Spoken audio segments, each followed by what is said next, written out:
So now and only now are we finally ready to dive into design. Isn't that kind of ironic? Like, it's the first thing that people think of when they're building their brand, and we've covered so much already. And it's necessary because we want to make sure that our design decisions are informed by all of the stuff that we've already covered, like the personality, your voice, the your villain. All of those things are going to inform your design decisions. So here are design themes that I see often in caregiver archetype brands. You'll see a lot of circles and soft edges. I think the circle has a lot of symbolism that's really great for your archetype. Like the circle of karma, you give to get. Uh, the circle is a symbol of your never ending support, of being a safe place to land. All good things that are powerful themes for your archetype. Also, like food and kitchen items. I mean, we're literally nourished by the food that we eat, and we're cared for by the people who make us the food that we eat. So that can have some strong caregiver themes. Scripts or fonts like script and calligraphy work really well because they feel like a handwritten note. And then serif lends to the caregiver brands that have a strong sense of like stability and tradition. You often see soft, muted colors. So instead of being so focused on action, your archetype is more focused on acceptance, forgiveness, giving people support and care. So it should be a comfortable, easy, non-anxiety producing colors. Also, things like flowers, leaves, and wreaths work really well for your brand because, on a very biological level, our trees and plants are the ones that are producing the oxygen for us to live. And then also, like, flowers are the symbolic way of letting a friend know that you're thinking about them, that you care about them, that type of thing. And hands are the same way. I mean, hands are what pat you on the back, that wrap you up in a hug, reach out to brush your cheek, those types of things.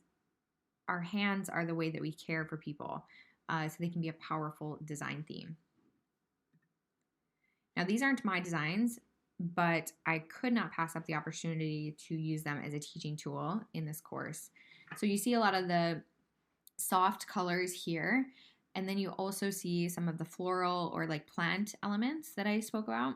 And I love the name of this brand. So it's the Marmalade Pantry. And pantry as a word is actually, at least for me, and I think for a lot of people, it's an emotional word because it reminds me of being at my parents' house and raiding their pantry for snacks and treats and that type of thing.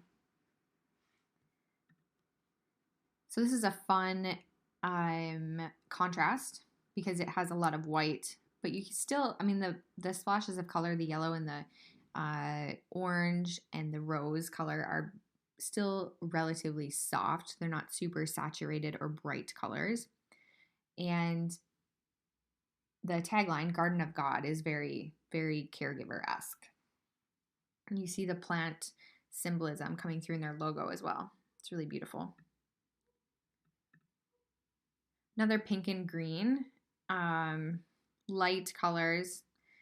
I think pink and green tends to be like super on trend right now. So I inadvertently ended up with a little bit too many examples that have it. So don't think that your caregiver brand has to be pink and green, but it is a really nice color combination, especially for the caregiver archetypes. Here's one with more floral elements, food elements, little bit of like a bouquet, little throwback to retro, perhaps. That feeling of being cared for as a child can be distilled from these design decisions.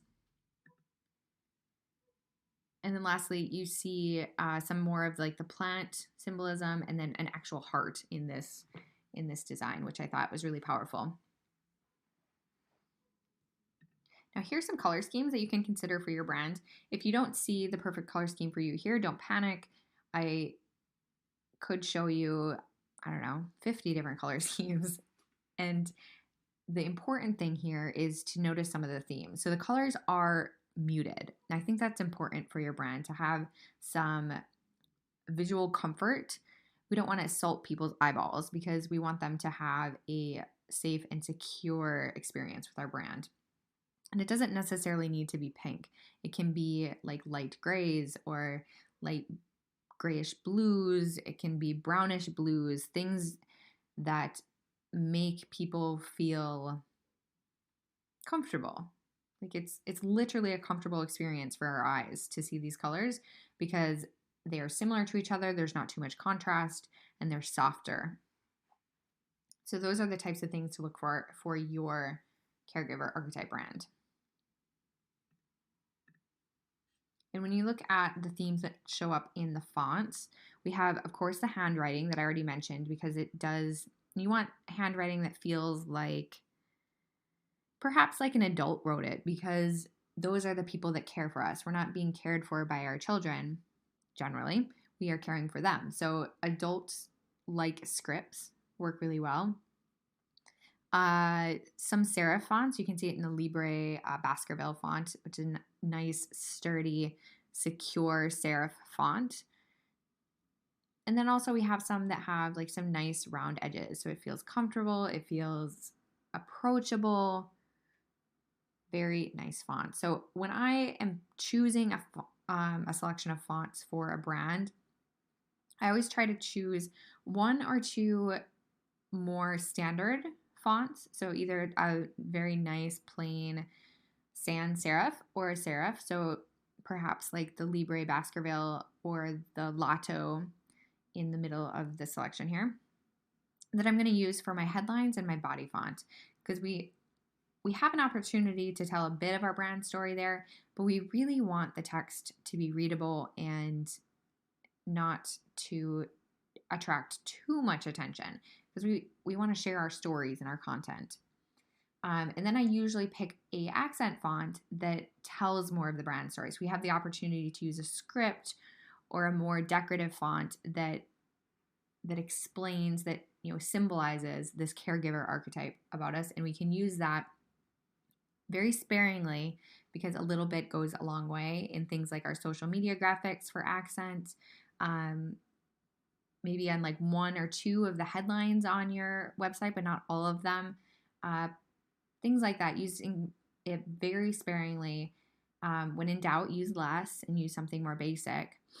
Because again, your archetype isn't all about calling all of this attention to yourself. Everything that you do supports other people. So think of your fonts in the same way.